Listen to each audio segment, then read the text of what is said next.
This channel does not promote any violent, harmful, or illegal activities. All content provided by this channel is meant for an educational purpose only. আর এই শুনানি পর্ব যখন চলছে তখন শুনানির notice পেয়ে আতঙ্কে মৃত্যু হয়েছে এমনই অভিযোগ ছেলে মাল আর বাবা রায়।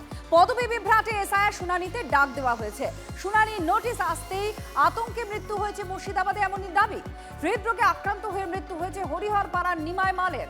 বাবার সঙ্গে পদবীর মিল নেই, সেই জন্যই নোটিশ, আতঙ্কে মৃত্যু দাবি নিমাই মালের পরিবারের। এটা তার বলতে পারছি না, এখন নাম বাদ হবে না কি হবে, এখন ওই ভাবতে ভাবতে হার্ট অ্যাটাক করে দিল। কটার দিকে? 11টার সময়। এসআইআর চিঠি এসছে বাড়িতে?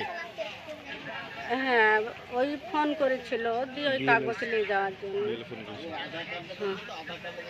কি করতে মারা গেছে তার নাম? নিমাই মাল। কি আপনার শ্বশুরের রায় ছিল? আমার শ্বশুরের রায় ছিল। আর আপনার স্বামীর নাম মাল। হ্যাঁ, দিয়ে ওই গন্ডগোলের জন্য দেখেছিল নাকি? হ্যাঁ, ভুল, নামটা ভুল। আমার দাদুর নাম ছিল রায় আর আমার বাবার নাম মাল। এর লিগে মানে ভুল, মানে টেনশনে ছিল। দিয়ে তাই এসআর জন্য মানে স্ট্রোকে মারা গেছে। তোমার নাম? আমার নাম বলরাম মাল। যে মারা গেছে তার নাম? নিমাই মাল। কৌশিক আমাদের প্রতিনিধি সঙ্গে রয়েছেন। কৌশিক, স্থানীয় বিএলএ যারা তারা কিছু বলেছেন এই বিষয় নিয়ে, কেনই বা এই দাবি করা হচ্ছে যে আতঙ্কেই মৃত্যু হয়েছে? দেখো, যেটা দাবি করা হচ্ছে যে তার যে এসআইআর এর জন্য একটি নোটিশ এসেছে, সেক্ষেত্রে দেখা যাচ্ছে যে নিমাই মাল তার বাবার কিন্তু নামের ক্ষেত্রে সেখানে সারনেম সেখানে কিন্তু রায় ছিল এবং সেক্ষেত্রে একটি মাল এবং রায় এই নামের মধ্যে একটি বিতর্ক তৈরি হয়েছিল। বিএলও যেটা জানাচ্ছে যে তাকে প্রথমে জানিয়েছিল এবং সেই নাম পূরণের পরে কিন্তু সেই সময় একটি এফিডেভিট করার জন্য বলেছিল এবং পরবর্তীতে যখন নোটিশ আসে সেই নিয়ে একটি দুশ্চিন্তায় ভুগছিল এবং সেই দুশ্চিন্তা থেকে এরকম মৃত্যু বলে পরিবারের দাবি এবং বিএলও কিন্তু সেই দাবি করেছেন। বিএলও কাছে যখন নোটিশ নিয়ে যায় একটি চিন্তার মধ্যে ছিল এবং তারপরে কিন্তু হার্ট হয়ে মৃত্যু বলে এমনটাই দাবি। তবে যে এসআইআর যে নতুন করে নোটিশ আসতে শুরু করেছে সেখানে কিন্তু ফ্যামিলির যে এবং সেই ম্যাপিং এ কিন্তু যে পদবি, সেই পদবি ভুলের কারণে কিন্তু এরকম ঘটনা বলে দাবি পরিবার। ধন্যবাদ কৌশিক। এবার বিএলওর বক্তব্য শোনাবো।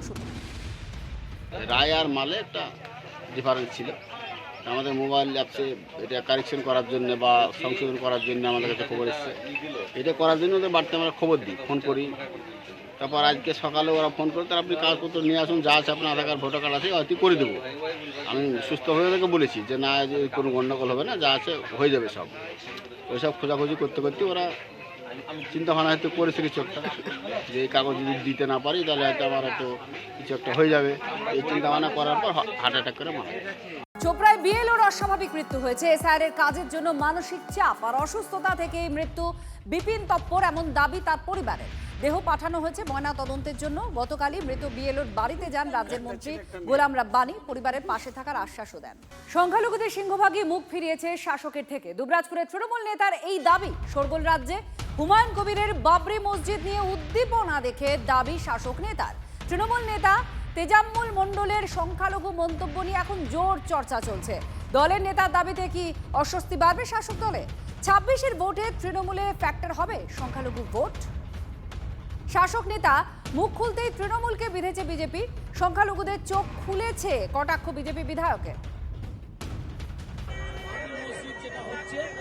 সেই মসজিদে আমরা কিছু দান করার জন্য এসেছি।